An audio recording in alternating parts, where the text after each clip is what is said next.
Who joins us now live from EuroDisney. Good afternoon, Fiona. Good afternoon to you. Well, you'll be pleased to know that as well as looking completely ridiculous, I'm absolutely freezing at the moment. The weather, though, didn't dampen Disney's spirits. It did open at 9:01 this morning. The celebrations, though, got underway last night.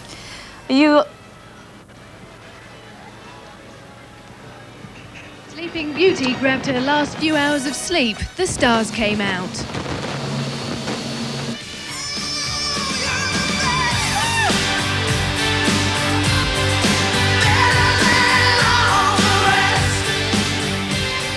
While Tina did her turn, Cher had to share centre stage with Mickey. And others brought a less than lyrical note to the evening. What do you think of Disney? If you're 12, below 12, you sort of believe the whole thing, and if you're over 12, you just sort of gape at the hugeness of the idea. It's wonderful. As daytime dawned, the 5-year countdown ended and the Disney dream became reality. They'd been queuing for hours. All roads led to the mousetrap, all trains didn't as rail workers went on strike. Government warnings kept some people away, but nothing could rain on Disney's parade.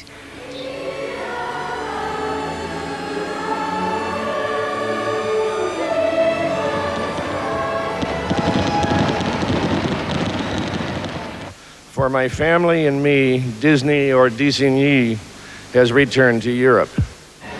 Well, we think it's great. We especially like the fact that the French are going to be surprised. That feels great. Because it's America. It is America. It's extraordinary. We reckon we could have had a week in Miami for the price of coming here for 3 days. You could be, in the Disneyland in California. It's exactly the same. And what about you two? Are you enjoying it? Open your mouth. We went on the boat and it was fun. When we was coming back, it went boom, boom, like that. The children love it. The cost could put some people off, but so far it seems the Disney magic is working. So it's finally open. It's packed to bursting point already, and this is so far the favourite ride, though goodness only knows why. Fiona Phillips, Sky News. Now go back to Fiona in Paris. Fiona, it looks absolutely horrendous, all those crowds. It's as bad as it looks. It's not now, actually. There were queues this morning. Huge queues.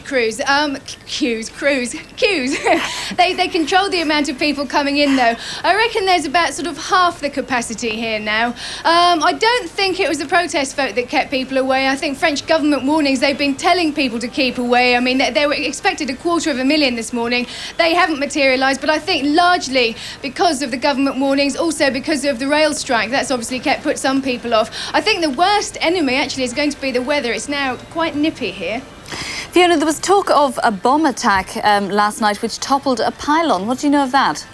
Not much, actually, because in true Disney style, they're not actually telling us that much. There was one about 18 miles from Paris, which is about 2 miles from here. It toppled a pylon, which again toppled... Oh, we seem to have lost that. We apologise for the loss of sound. We'll come back to Fiona later in the programme if we can get her. All happening. To real depth here, I can tell you. I'd do anything for money. I was saying there was problems with the power, and I think it proved us correct. But they are ironing out problems. They've had a few teething problems here, but to be fair, everyone I've spoken to today is really enjoying it. You can't fail to be taken in by the magic here. It really is a fantasy land. I was very cynical when I came out, and as you can see, I've been sucked right in. I see you've got right into the spirit of it. All the celebrities there, Fiona, are they saying that it's as good as the original Disneyland?